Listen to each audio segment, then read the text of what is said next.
Gostaria, então, de apresentar o primeiro palestrante do dia e do evento. É o professor Emanuel, ou para os mais íntimos, professor Mané. O Mané é do IQISC, o Instituto de Química da USP. Ele trabalha na parte de bioanalítica e sistemas de separação de forma analítica. E a palestra dele é intitulada Pesquisa Básica versus Pesquisa Aplicada. A inovação, empreendedorismo em bioanalítica. Vamos todos recebê-lo com uma salva de palmas, por favor. E, por favor, palestra. Obrigado, Sibeli. Obrigado, bom dia a todos. Estão me ouvindo bem? Espero que sim. É um grande prazer e satisfação estar aqui nesse workshop de inovação. Inovação é um tema que me atrai desde a idade na academia. O professor Elson falou que vai completar 30 anos do centro, e eu lembro que estava fazendo as contas, já com 35 anos atrás, no meio da graduação, a gente já discutia empresas com o meu orientador, o professor Fernando Lanças, e também a possibilidade de criar um centro de tecnologia, de transferência de tecnologia em química analítica para a sociedade, junto com o professor Lanças, o professor Gilberto Chierici, que vocês conhecem bem sobre a fosfetanoamina hoje em dia, mas naquela época era uma iniciativa muito interessante de ver a química analítica realmente chegando até a sociedade, fazendo a interação e interlocução com o setor privado.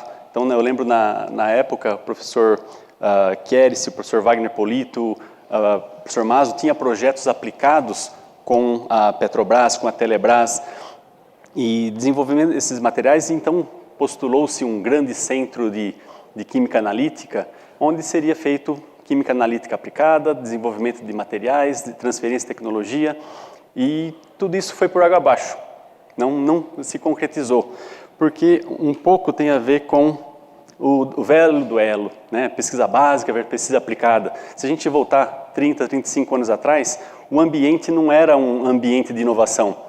A Universidade de São Paulo tem uma tradição fortemente europeia. Se a gente olhar para a Unicamp é muito mais americana. Então, a inovação, a agressividade da Unicamp, a gente vê hoje em dia no diferencial, não só na pesquisa acadêmica, mas como a transferência de tecnologia, a parte de inovação. A Unicamp, outro dia eu vi um comentário de um colega da Unicamp, que a Unicamp é a terceira unidade a aplicar e depositar patentes no Brasil. A primeira acho que era a Petrobras, a segunda não consigo lembrar, mas também era do ramo de petróleo, e em terceiro lugar era a Unicamp, mostrando o viés aplicado da Unicamp e tem a consequência na sua origem. Então, de volta nesse debate, né, o meu ponto de vista pessoal é que não existe um sem o outro, né? A pesquisa aplicada, ela só é aplicada porque alguém fez a pesquisa básica, e a pesquisa básica, a pesquisa básica é descobrir o sexo dos anjos, o que é alguma coisa que não tem aplicabilidade? Não se tem aplicabilidade conhecida porque não se conhece nada sobre aquele assunto. Então, quando a gente está nesse processo, se você der abertura e entrar com a mente aberta nesse tipo, eu acho que não existe o certo e o errado, o bom e o ruim, em termos de básico e aplicado. Voltando à história de por que aquele centro de química analítica não deu certo, eu lembro também, né, como jovem de iniciação científica, num conselho de departamento, disputa entre os professores, o professor Elson deve conhecer todo mundo naquela época, mas tinha os estrangeiros, que eram extremamente puristas, mas tinha bolsa de produtividade do CNPq. Aí tinha os brasileiros da química analítica fazendo química aplicada, não eram permitidos a eles terem complementação salarial porque era o dinheiro da indústria. Então eu lembro o professor Wagner Polito falou, então o dinheiro do CNPq é dinheiro de padre, o dinheiro da indústria é dinheiro de puta, é isso? Então não pode ter essas duas coisas, sendo que as duas coisas é uma remuneração pelo seu próprio trabalho. Você está desenvolvendo a ciência, o CNPq te recompensa com uma bolsa. Agora você está desenvolvendo ciência aplicada do interesse industrial, não, isso não pode, isso é feio. Outra coisa que eu lembro, uma citação, quando estava no meu doutorado, estava num workshop de ciência, como é que era? Um workshop, primeiro congresso brasileiro de Ciência e Tecnologia que foi realizado no MIT, lá em Boston. Eu estava fazendo doutorado na época e 2, 3 dias de discussão, os brasileiros, os alunos, todo fomentando pesquisa.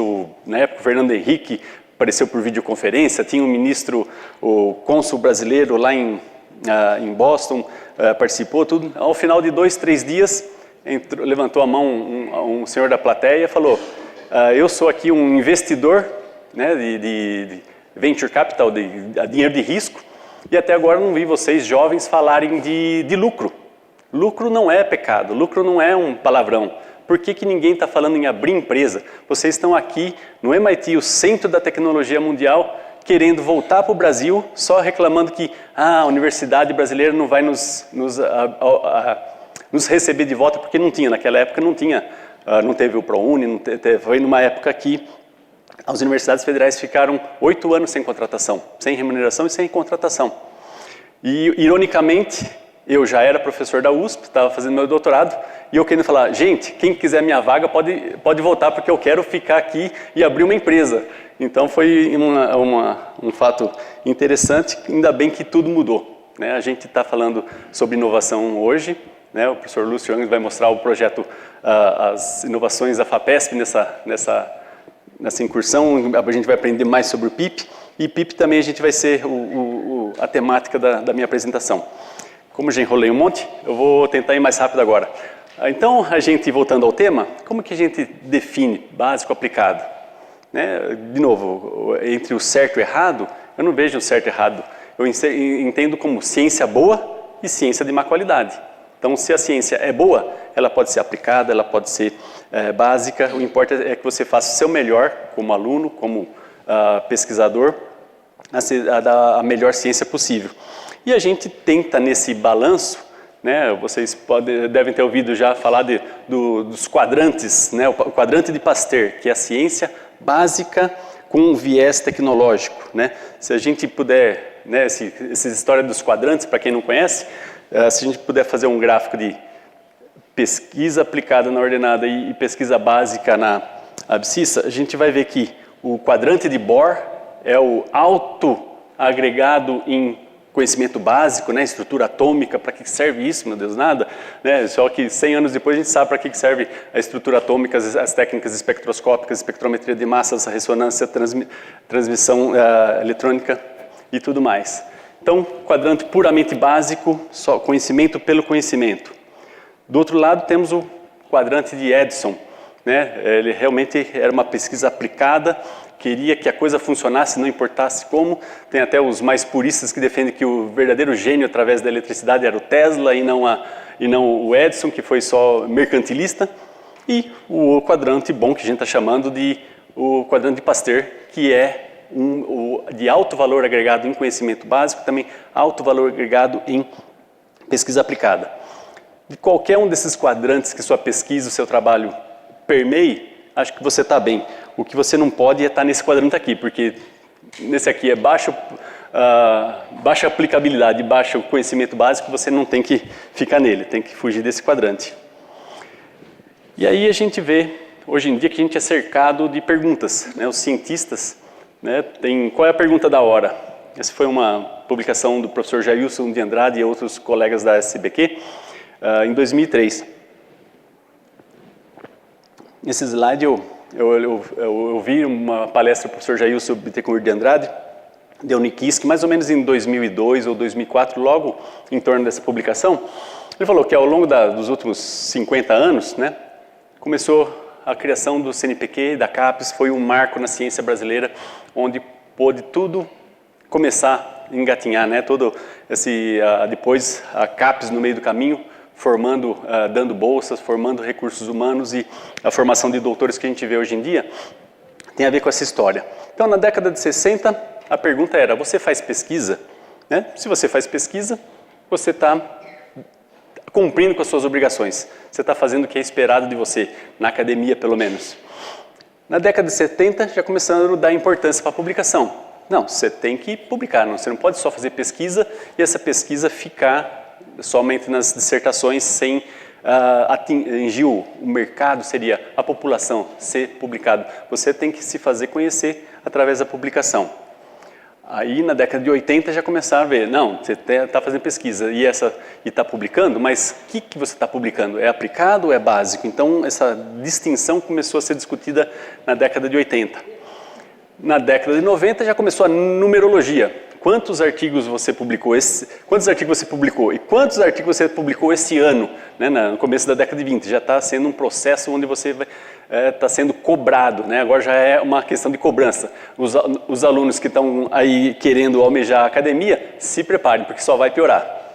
Então, olha aqui o exponencial da cobrança. Né? Estamos continuamente olhando o fator de impacto das revistas. Em 2003, né, a coisa que mal se discutia, fator de impacto, o que era isso? Né? Quantas citações você tem? Não tinha nem o famoso índice H. Né? Hoje em dia a gente fala qual que é o seu índice H, né, que vai denotar a qualidade de um pesquisador.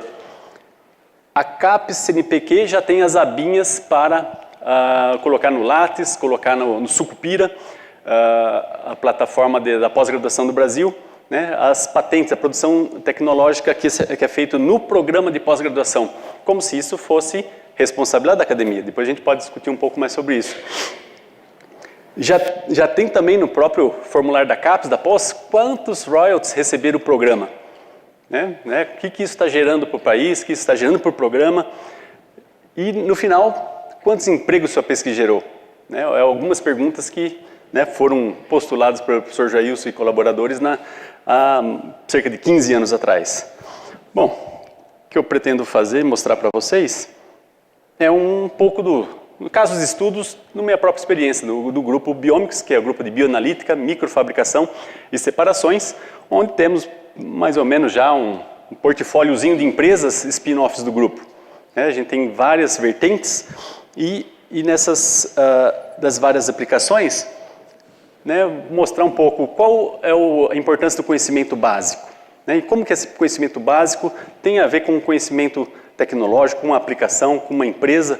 Então, por muito tempo, o meu doutorado foi na área de análises genéticas, de DNA. Na minha época, ainda a gente não conhecia o sequenciamento do DNA humano. Então, meu doutorado foi no desenvolvimento de instrumentação e da química necessária para fazer o sequenciamento humano, que foi, eventualmente, o responsável para a gente ter essa informação. Então, um processo puramente básico, para que isso serve? Uma análise genética. Em análise genômica, você pode conhecer os genes de todos os organismos, pode comparar genomas e falar a similaridade entre eles. A gente, como essa diversidade toda do ser humano, diferimos apenas 4% de um chimpanzé. Então, como é que tudo se aplica? Ainda tem muita coisa para se entender e muita ciência básica precisa ser feita, porque de todos esses 3 bilhões de bases de DNA, apenas alguns poucos percentuais dessas bases todas são verdadeiramente codificantes, que traduzem em genes, esses genes viram proteínas, essas proteínas fazem alguma coisa no organismo, porque todo o resto é chamado de DNA lixo. A natureza acho que deve ter razões que a gente não conhece para ter 95% de seu DNA simplesmente DNA lixo, a gente que simplesmente não conhece. Então, de todas essas possibilidades de aplicação de análise genética, a gente tem que entender como é que a gente faz uma análise genética. A gente precisa entender que DNA é uma molécula, essa molécula tem algumas características, além das 4 bases de nucleotídeos do DNA, nós temos outra variabilidade que é o tamanho desse DNA. Então, sequência e tamanho são propriedades que a gente mede no DNA.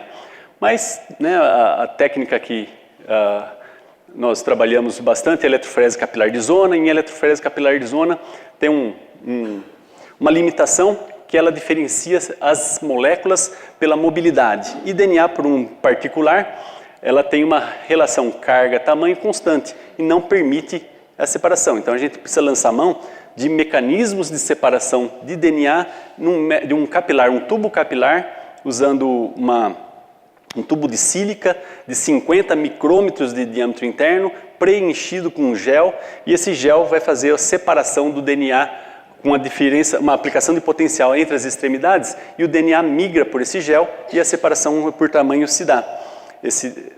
separação por tamanho, não é trivial, porque DNA é uma molécula dos infernos, ela tem personalidade. Ela migra com um mecanismo no começo, então isso aqui é o log do tamanho molecular, log da mobilidade, então ela tem um comportamento parabólico, depois lineariza, passa por um mínimo, volta a subir, tem uma grande região que não tem diferença nenhuma, o tamanho com a mobilidade, e depois uma queda abrupta, mostrando aqui um cartoon, né, as várias formas, né, puramente estatístico. O DNA é pequeno o suficiente nessa região que ele pode permear pelos poros sem se deformar. Numa outra região, o DNA vai e se deforma como se fosse uma cobra repitando pelos poros do gel, e com isso vai separando nessa fase linear, onde tem a dependência de tamanho com a mobilidade, e com isso a gente tira informação genética. Outros DNAs muito grandes começam a se enrolar no gel e não sai mais. Então todos esses mecanismos foram muito bem postulados em gel, em soluções poliméricas, o modelo de mobilidade, modelo de Ogston, né, com a relação entre o tamanho de giro do DNA daquela molécula globular, fazendo a probabilidade daquele glóbulo encontrar um poro do tamanho adequado. Ou se não, no modelo da reptação, né, como que a gente consegue trabalhar nas propriedades do polímero, nas condições eletroforéticas, para estender ao máximo a faixa linear do tamanho do DNA, porque quando tudo é linear, tudo mais comportado, né? Então a mobilidade inversamente proporcional ao tamanho, e com isso a gente teria uma boa fidelidade na informação da sequência do DNA. Naquele finalzinho, quando começa já o campo elétrico influenciar, o DNA é uma molécula tão grande que o campo elétrico orienta as moléculas, e todas elas, independentemente do tamanho, migram com a mesma velocidade, porque elas estão alinhadas com o campo elétrico e, portanto, vão como flechas cruzando pela matriz polimérica. Tudo isso é bonito, mas puramente ciência básica, entendendo como que esse DNA se comporta. Então, trazendo aqui lá, bastante era do trabalho ainda de doutorado, de coisa de quase 20 anos atrás, né, chegando no Brasil, começamos a pensar, né, que eletroforese capilar e trabalhar numa nova vertente que aproximava, que era a microfabricação, sistemas microfluídicos, ou a miniaturização da química analítica. É uma outra vertente atual onde a gente está trabalhando já há algum tempo. Só que temos uma limitação. A eletroforese capilar, como se diz, é um tubo capilar, e a análise é feita sequencialmente. É uma amostra por vez. A gente introduz a amostra no capilar, espera todo o DNA sair do capilar para poder injetar outra amostra, e espera sair do capilar para outra amostra. Então, o processo é serial. Enquanto que a técnica de baixa tecnologia, que seria na época eletroforese em gel, era um processo paralelo. Era um gel de gelatina, de agar ou de poliaquilamida, era possível colocar 10, 20, 50 amostras em paralelo.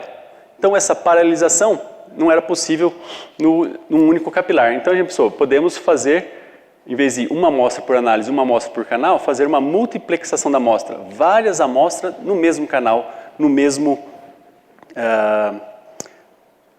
capilar. Então a gente postulou de fazer o mestrado da Célia Caruso, colocar cada DNA marcado com uma molécula fluorescente, com um fluoróforo diferente.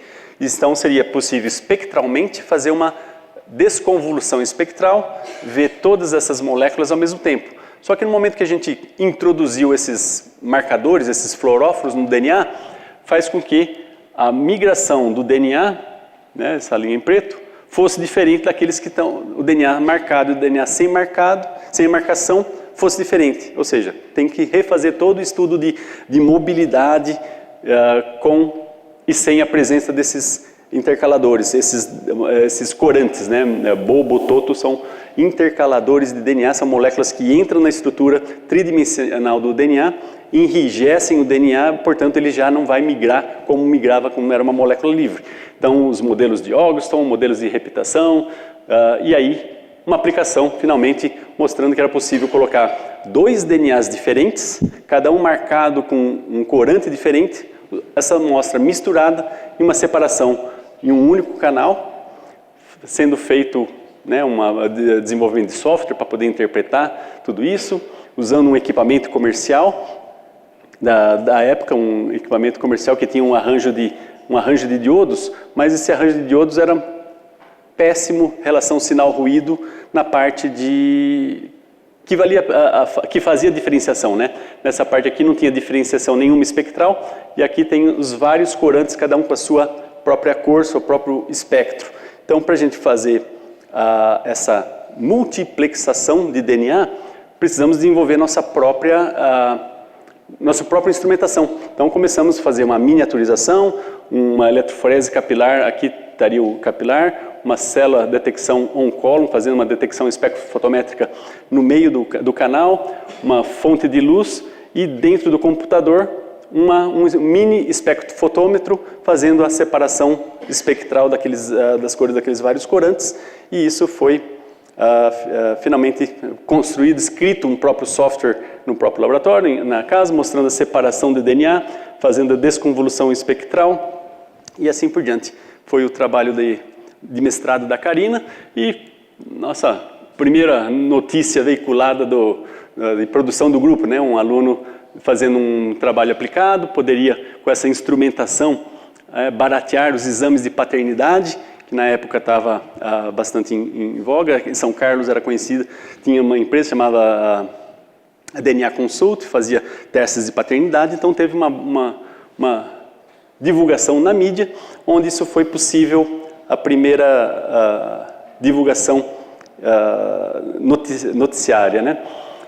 E esse trabalho foi nosso primeiro PIP. Mandamos um PIP, né? Ex-alunos, mandou-se um PIP para fazer esse trabalho, mas não foi aceito.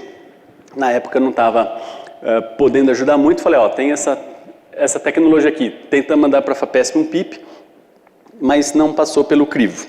Mas logo na sequência tivemos o Sandro Hillebrand, um aluno do Rio Grande do Sul, né, uma trajetória do Sandro. Ele fez o mestrado na Federal do Rio Grande do Sul, doutorado na USP, fez um estágio na Agile Technologies, teve o seu primeiro PIP, fundou a GNID, né? Algumas matérias apareceram com ele, porque essa GNID foi incubada no ParkTech, e do ParkTech graduou, saiu e chegou a ser uma empresa com produtos lançados, participando de feiras, 15 pessoas trabalhando, 2,8 milhões de faturamento, e com isso teve uma série de produtos lançados, todos voltados à eletroforese capilar, análises genéticas, equipamentos que foram o carro-chefe da análise genética, estava sendo agora, para o sequenciamento de DNA, agora estavam sendo reutilizados e repreparados para fazer uma nova tecnologia, uma nova análise. E a empresa readaptou completamente os kits necessários para esses equipamentos comerciais serem reutilizados. Então, teve um portfólio de produtos, né, inclusive desenvolvimento de instrumentação própria, um equipamento completamente desenhado, que seria um gel rodável, né? Só para colocar a amostra, o gel faria a separação, o equipamentozinho faria a separação do DNA, fotodocumentaria, monitoraria a separação das bandas de DNA e geraria o relatório num visor que evitaria ter que fazer uma exposição fotográfica e tudo mais. Infelizmente, essa empresa faliu. Não faliu, mas foi fechada, porque aí, mensagem para os jovens empreendedores: nunca confie em ninguém. Né? Essa empresa vendeu 2 equipamentos em comodato de R$300 mil, com a empresa bancando, sendo fiador de empréstimo. Os compradores eram fazendeiros do Oeste Paulista, né? Não só não pagaram as máquinas que comprou do Sandro, da GNID, mas começaram a ir para a Flórida, sucatear equipamentos velhos, contrabandeando os componentes, e passou não só não comprar da GNID, mas começou a distribuir e pagar para o outro. Ou seja, o aluno acreditou em outros negócios e e teve as suas operações reduzidas a uma microempresa, a um MEI, microempresa individual. Então ele voltou para a terra natal e está tentando se restabelecer por lá. Bom, de volta ao quadrante de Pasteur, que seria o aplicado, com alto conhecimento científico, temos a microfluídica. A microfluídica é o meio de campo comum hoje em dia para miniaturizações analíticas, também chamado como Lab on a Chip ou Micro Total Analysis System, que tenta embarcar todas as operações analíticas num microsistema. A gente tem uma série de vantagens, né, que a gente é capaz de fazer e miniaturizar e melhorar, mas também uma série de desvantagens que seriam principalmente os custos, a instrumentação em alta resolução e necessidade de pessoal altamente especializado. Então, para conseguir algo desse tipo, o primeiro microchip comercial de sucesso na história, que é um microchip também um analisador genético da Agilent, tem aqui 12 amostras, aqui todos os canais centralizados. Para ter isso aqui é preciso ter isso, uma sala limpa onde não há poeira nenhuma dentro do ambiente. Isso é extremamente custoso. Para sair desse alto custo, desenvolveu-se, né, outras tecnologias de microfabricação e principalmente nessa área aqui podemos ter a fotolitografia. Esse é o processo, né, de fazer a mesma tecnologia que se usa para fazer os microprocessadores, microchips de computadores, usa-se para fazer esses microchips analíticos. Então, um poder de resolução muito grande. Né? Existe hoje em dia, comumente estamos discutindo nanofluídica, não só microfluídica, mas canais em escala nanométrica, onde podemos ter a análise de moléculas para algum propósito. E a softlitografia vem um processo misto, onde a gente precisa de pelo menos uma etapa de alta resolução, numa sala limpa, para fazer um molde, e depois que você tem esse molde, você pode replicar esse molde usando um elastômero, né? Deposita um elastômero por cima e esse elastômero ele é conformal e absorve as características da microestrutura depositada e ele pode ser replicado. Então basta fazer um molde e esse elastômero é replicado. Então ajudou a baratear.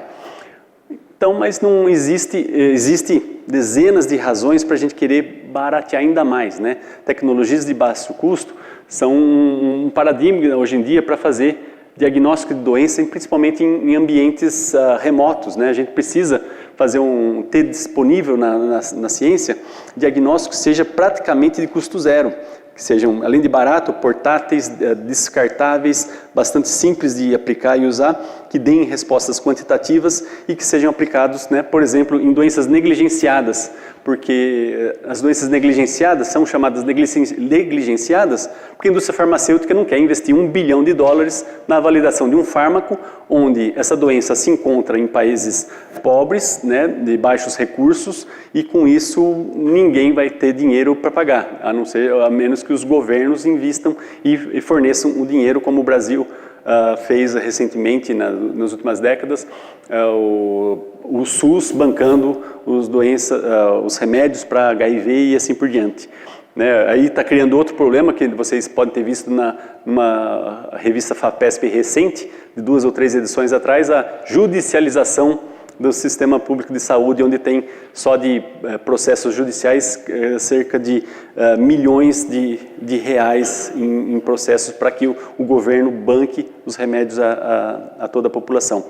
Então essa plataforma de baixo custo, né, veio para tentar endereçar esse problema, que é ter uma plataforma única, né, porque aqui várias plataformas de diagnósticos e tecnologias de baixo custo, a microfluídica com alto valor tecnológico, o conhecido teste de gravidez, teste de fluxo lateral, os testes de urina, de análise de urina, basta mergulhar na urina e toda a reação colorimétrica dá um diagnóstico semi-quantitativo, mas cada um tem prós e contras, e aí, no resultado de um pós-doutoramento, trabalhamos nessa história de micropads, que é um microdispositivo analítico portátil feito de papel, que papel tem extremamente baixo custo, né, usando uma fotolitografia para fazer essa marcação e com isso deixar canais hidrofílicos com barreiras hidrofóbicas controlando as soluções e, idealmente, esses micropads teriam um potencial enorme de agregar todas as respostas positivas do que se precisa para essas tecnologias. Né? E a gente expandiu um teste em fluxo lateral, né, com reações colorimétricas, detecção visual, né, expandimos a tecnologia para uma plataforma de 96 ensaios, né, eu sempre brinco com os biólogos e bioquímicos, né, se você quer vender alguma coisa para dar certo nas ciências da saúde, venda na plataforma de 96 ensaios, 8x12, que é a plataforma carro-chefe da biologia e da bioquímica, né. Você tem pipetas multiplexadas de 8 ou 12 canais, fica fácil de aplicar. Então essa tecnologia a gente precisava desenvolver ainda mais, porque toda essa barreira hidrofóbica segurando os canais era feito com fotoresist, que é o mesmo polímero feito nos microchips de computador. Então a gente procurou, né, outro material hidrofóbico, né, nada mais barato que cera, literalmente cera de vela, né, colocando aqui fazendo os primeiros testes preliminares de como que se essa cera ia se comportar no papel, mostrando que dá para fazer reservatórios, canais, usando cera e finalmente encontramos claro, a ideia era muito boa para ser verdade, já tinha sido feito há 50 anos atrás ou mais, né, na época, em 49, já tinha um primeiro analisador cromatográfico, que havia separação de moléculas e essa aqui era uma barreira hidrofóbica feita com cera. Mas revisitamos esse processo fazendo de maneira mais inteligente e rápida, uma impressora comercial da Xerox. A tinta é feita de cera, então dá para desenhar qualquer layout de dispositivo, imprimir o padrão, né, só dar uma aquecida na tinta, porque a tinta é depositada apenas num lado do papel. Mas se esse papel receber água, o lado oposto vai espalhar completamente e misturar essas soluções. Então a gente, esquentando novamente a cera, ela derrete, espalha lateralmente, mas também espalha perpendicularmente. Então dá para ver, aqui é a frente do papel, aqui é a traseira do papel, as costas do papel. Então, quando espalhamos a cera, ela permeia para o outro lado e agora criamos reservatórios e isso permitiu, aqui uma parte que eu posso falar, só para desenhar dispositivos, né, é capaz de saber qual a mínima dimensão para manter um canal, qual a mínima espessura de uma linha impressa no papel para poder fazer uma barreira eficiente, porque isso aqui é a espessura do papel. Então tem que ter canais e barreiras, e esses canais e barreiras, né, dá para fazer interconexões, reservatórios isolados, testes enzimáticos, testes imunocromatográficos, testes tridimensionais, ou seja, folhas intercaladas, né, com barreiras hidrofóbicas, hidrofílicas, e com isso criar possibilidades de multiplexação de ensaios. E com isso, né, a gente tem grandes possibilidades de intercâmbio entre impressoras a laser, a de cera, cortadora de faca ou cortadora a laser, transparências, plásticos encolhíveis, papel. Então, qualquer combinação dessas impressoras e desses filmes de membranas ou plásticos, é possível fazer um trabalho analítico, né? Alguns exemplos de combinação de uma impressora toner com transparência, impressora laser com transparência, um microchip para separação eletroforética, de análise de AMPA e glifosato, né? São pesticidas, pode ser aplicado no meio ambiente, uma aplicação usando uma impressora laser, cortadora de facas e transparência. Podemos fazer um reservatório para análise genética, extração de DNA. Podemos fazer um microchip usando uma cortadora de faca, a transparência, e colocar isso em cima de uma placa de circuito impresso, fazer a corrosão e com isso ter um microchip para química analítica. E depois dessas vertentes, né, de microfabricação e de diagnóstico, temos uma empresa, uma outra spin-out do grupo, que é a PCA, a Regiane Travenzolo foi um pós-doc no grupo, Thiago Segato, que está aqui, fez doutorado no grupo. A Particular Análise, uma empresa diagnóstica, equipe. A Ana e a Júlia foram alunas de mestrado do grupo e fizeram um trabalho de interface na USP e na empresa, e com isso desenvolveram diagnóstico para problemas veterinários, né? Tanto animais e agropecuários, e também indústria. Então, a empresa é focalizada em atender análises de PET, né, animais domésticos, e agroindustrial, seja animais e seja agronômica. E a plataforma central é microfluídica em fluxo lateral, então o famoso teste de gravidez, a presença de um vírus, a presença de uma condição, uma doença, um teste realizado dessa maneira, pode vir a ter um resultado simplesmente positivo, negativo, dependendo do diagnóstico visual. Não é quantitativo, não precisa falar o quão doente, ninguém fala o quão grávido está, só que está ou não está grávido, né? Então, tem o vírus ou não tem o vírus, tem a bactéria ou não tem a bactéria. E com isso a gente, né, a empresa tem um PIP, já teve 2 PIPs, está indo para o 3º, já teve fase 1, está brigando, está correntemente com a fase 2, brigando para ter uma fase 3, e tem, né, são conscientes, né, da concorrência, mas tem vários pontos que são debatíveis, né? Por exemplo, todas as plataformas são importadas, alguns casos nenhuma dessa concorrência trata as doenças nacionais de interesse nacional, e quando consegue encontrar, o prazo de entrega é longo. Então a gente tem que ver que eles desenvolvem, hoje em dia estão trabalhando com 7 plataformas de diagnóstico diferentes, alguns deles são, por exemplo, das agropecuárias, são já projetos de subcontratação da Embrapa. A Embrapa tem interesse num kit e está negociando diretamente com a empresa para que a empresa desenvolva esse kit para a Embrapa. Porque a Embrapa tem os transgênicos da Embrapa e ela quer provar que o transgênico é verdadeiramente transgênico, e se está doente é porque não é um transgênico da Embrapa, ou seja, um feijão, uma soja resistente a algumas doenças. Vou passar aqui um pouco de análise de mercado, só para mostrar onde se aplicam. Então, para concluir, voltando a um outro exemplo, a gente está permeando naqueles quadrantes, o quadrante de Edison, uma aplicação pura.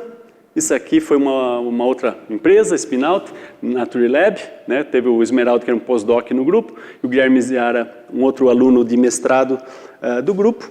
Aqui é simplesmente aplicação pura, uma empresa de química, de análises químicas, onde faz análise de contaminantes ambientais, de fármacos, produtos veterinários, de combustível. Então, qualquer indústria que precise de uma análise química, nessa análise voltada por técnicas cromatográficas e espectrometrias de massa, eles têm atuado nessa direção. Essa empresa foi recentemente incorporada por um investidor, aqui é a segunda mensagem, não só venda o produto para quem você não conhece, mas olhe bem quem você vai aceitar de investidor. Porque o investidor veio quietinho e tomou conta do negócio. Então, o bom é que os meninos que investiram foram recompensados, mas a empresa agora está na mão não dos ex-alunos, mas do investidor que incorporou a empresa. E aí, por fim, está cortando um pouquinho, mas o próximo desafio do grupo, né? Ou seria uma próxima startup. Esse slide aqui foi apresentado 2 anos atrás na Feira Analítica, onde exatamente era um fórum de inovação como esse. E na época tinha essa chamada do Prêmio Santander Universidades. Por algum motivo, eu não lembro, eu acho que as inscrições encerradas, o sistema não aceitou a minha inscrição por último minuto, mas na verdade é a startup atual do grupo, né? Tem 3 alunos envolvidos, elas têm uma PIP fase 1 em andamento, uma PIP fase 1 em conjunto com a Particurai, a próxima, já dando uma nova interação, 2 empresas que saíram do grupo estão se interagindo, né, e gerando negócios entre elas, né, e com isso tem um PIP em fase 1 em avaliação. E vamos ver se vai funcionar. Tem aqui, a empresa participou do Bio Startup Lab. Se tiver um minutinho.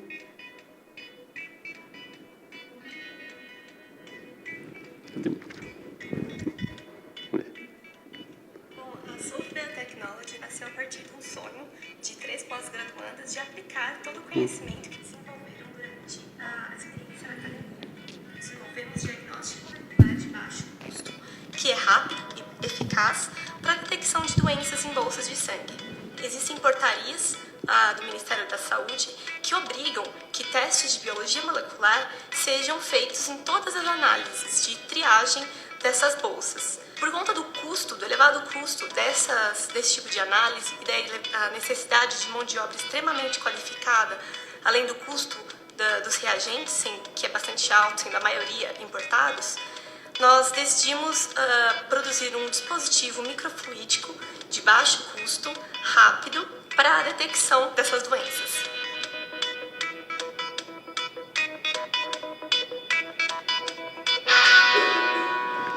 Então vocês viram aí a Beatriz, a Juliana que está aqui, a Juliane que está aqui e a Juliana que está de lua de mel ainda, né? Por aí. Então a gente tem... cadê?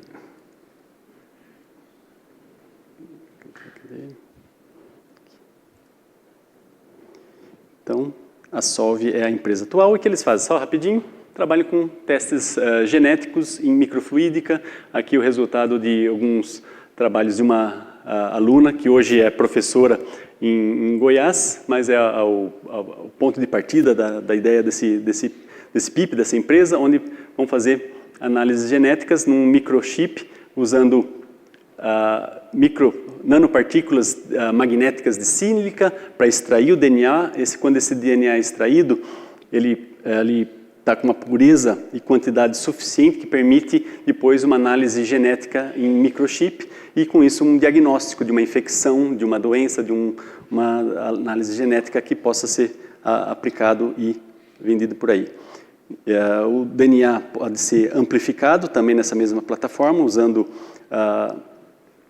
ciclos de aquecimento e esfriamento, simplesmente com uma lâmpada de infravermelho que tinha aqui atrás, uma lâmpada de projetor. Aqui tem uma lâmpada de projetor e essa lâmpada aquece por infravermelho e, de novo, pode-se fazer análise genética integralmente num sistema de poliéster toner de baixo custo. E aqui é uma análise genética feita num sistema dessa natureza.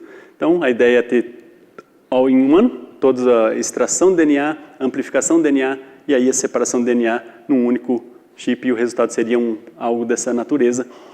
E com isso a gente encerra por aqui fazendo qual que é a pergunta da hora. O que vocês vão ser cobrados quando vocês entrarem na academia? Então, agradeço a atenção de todos mais uma vez e estou aberto para perguntas. Obrigado.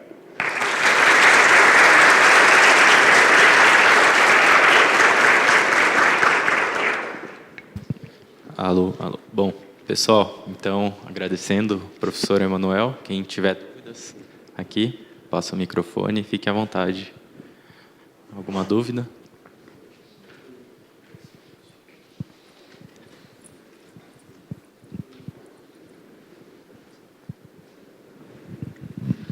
Obrigado pelo privilégio de ouvir sua apresentação, foi muito boa.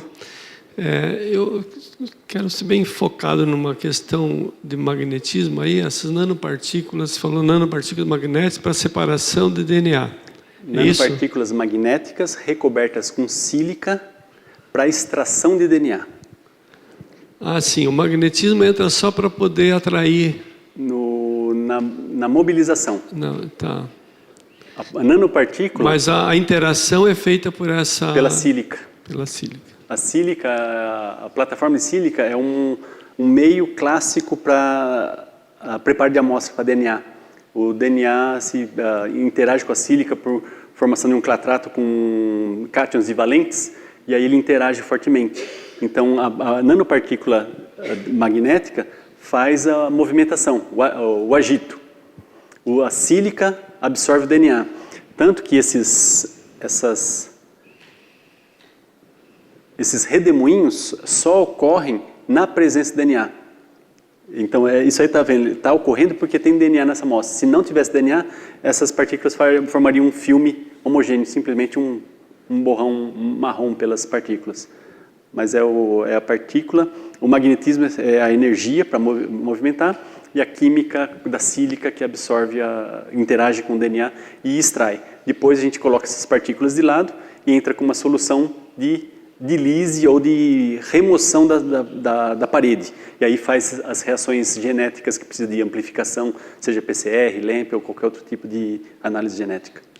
Tá, ok. Obrigado. Manuel, uma muito boa palestra, também agradeço. A gente vê sempre que tem alunos de pós-graduação envolvidos, né? Uhum. Sim. A minha dúvida e assim curiosidade é assim: o problema, por exemplo, quando a gente tem um aluno de pós, a gente precisa propor um projeto pensando lá na frente, às vezes as regras que a pós impõe de publicação ou de alguma coisa. Aí, minha curiosidade que surge é o seguinte: o problema proposto, ele já tem como objetivo, porque você já tem uma ideia da necessidade que existe no mercado, seja porque ou não tem nacional ou porque ninguém quer medir algumas coisas que são problemas nossos, e aí a pessoa se encaixa nisso, ou é às vezes que também do problema proposto surge uma oportunidade, ou são ambas, não sei.